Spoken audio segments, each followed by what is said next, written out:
It is said that in God's final visitation to the Egyptians, that Pharaoh's magicians were able to reproduce the first two plagues. The question before us today is, why would God allow them to reproduce the plagues if the plagues represented God's judgment? God were pushing the Egyptian to a limit where Pharaoh's heart would be so hardened that his glory might be displayed tenfold. It was nothing less and nothing short but a war between gods, that all may know that there is a limit to God's forbearance. Likewise today, men have elevated themselves at the height of divinity. They have created devices that controls or modify weather. They are now able to do that which Satan himself has never been able to do, reading man's heart, man's thought.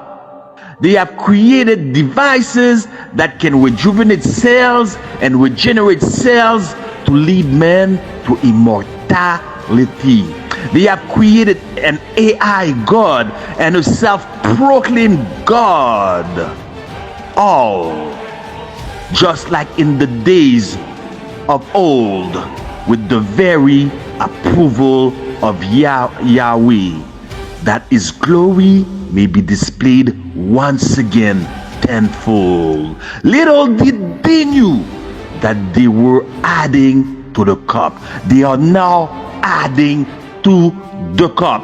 I have stopped by today to let you know that the cup of iniquity is almost full, awaiting for a national Sunday law to run it over.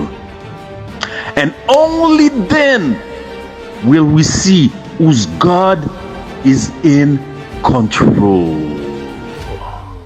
Once again, there is a limit to God's forbearance, and when men will trample upon God's law, make it of none effect, they would have reached the point of no return. And I heard a great voice out of the temple saying to the seven angels, "Go your way and pour out the vials of the wrath of God upon the earth." And the first went and poured out his vial upon the earth, and there fell a noisome and grievous sore upon men which had the mark of the beast, and upon them which worship his image. Men have made self a god, but no longer they will be able to look at themselves in the mirror with that plague to display their deeds or even take another selfie.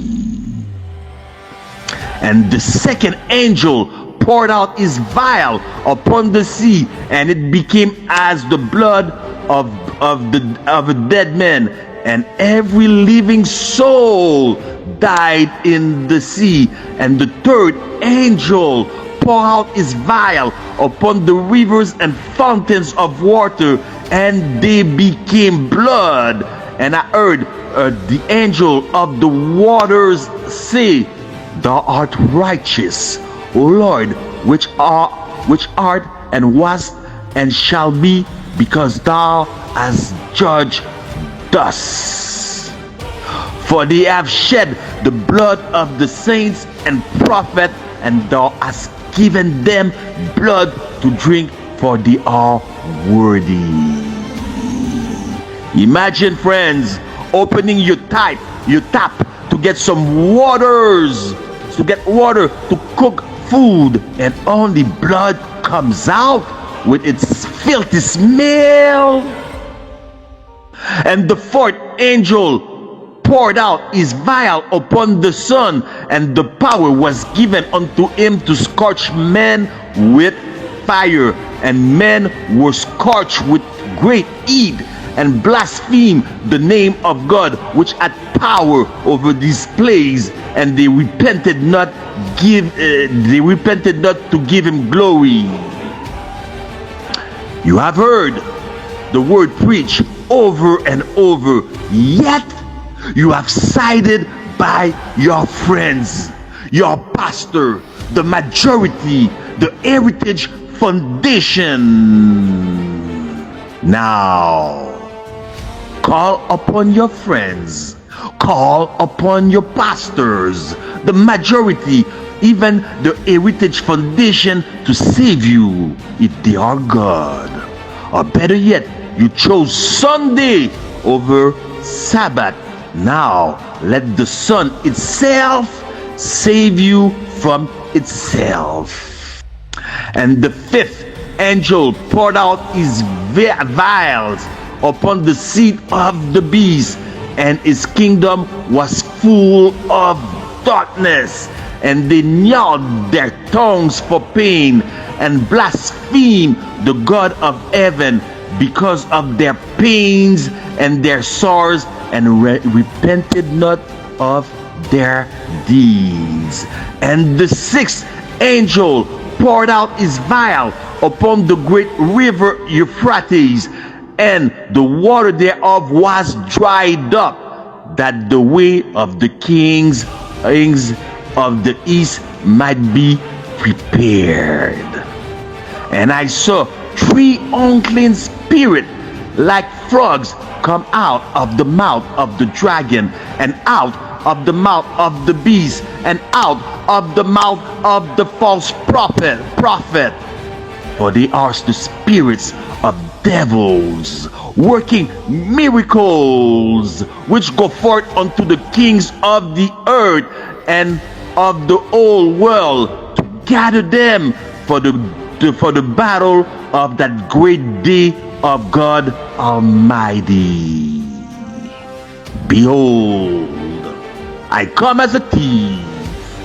Blessed is he that watcheth and keepeth his garment, lest he walk naked and they see his shame.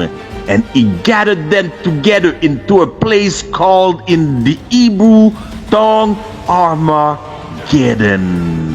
And the seventh angel poured out his vial into the air, and there came a great voice out of the temple of heaven from the throne, saying, It is done. And there were voices and thunders and lightnings, and there was a great earthquake, such as was not since men were upon the earth, so mighty an earthquake and so great. And the great city was divided into three parts, and the cities of the nation fell, and great Babylon came in remembrance before God, to give unto her the cup of the wine of the fierceness of his wrath. And every island fled away, and the mountains were not found. And there fell upon men a great hail out of heaven, every stone about the weight of a talent. And men blaspheme God because of the plague of the hail, for the plague thereof was exceeding great. Beloved, I once heard someone told me that the plagues were greater than a baseball ball. But this is not even comparable, a baseball ball. What if this hail were greater, much greater than a big, huge rock falling from heaven? Job warned us. John warned us. And may I tell you the truth, the book of Job was written way before the Pentateuch, the books of Moses. So the truth was proclaimed to us from the beginning, because we serve a God who sees the end from the beginning, and he has prepared everything beforehand. As Job tells us, as it is written in the book of Job, as thou entered into the treasures of the snow, or hast thou seen the treasures of the ale, which I have reserved against the time of trouble, against the day of battle and war? Job 38 verse 22-23. Great will be the day of the Lord, a day of darkness, only for those who are unprepared. You see, God allowed Pharaoh's magician to reproduce the first two plagues, but he will not allow the last day people to reproduce anything. As a matter of fact, he is saying to ARP, he's telling ARP and Project Bluebeam, why don't you match this if you can? He's telling NASA, why don't you match this if you can? He is telling the world elite, why don't you match this if you can? The question before us now, on whose side will you stand?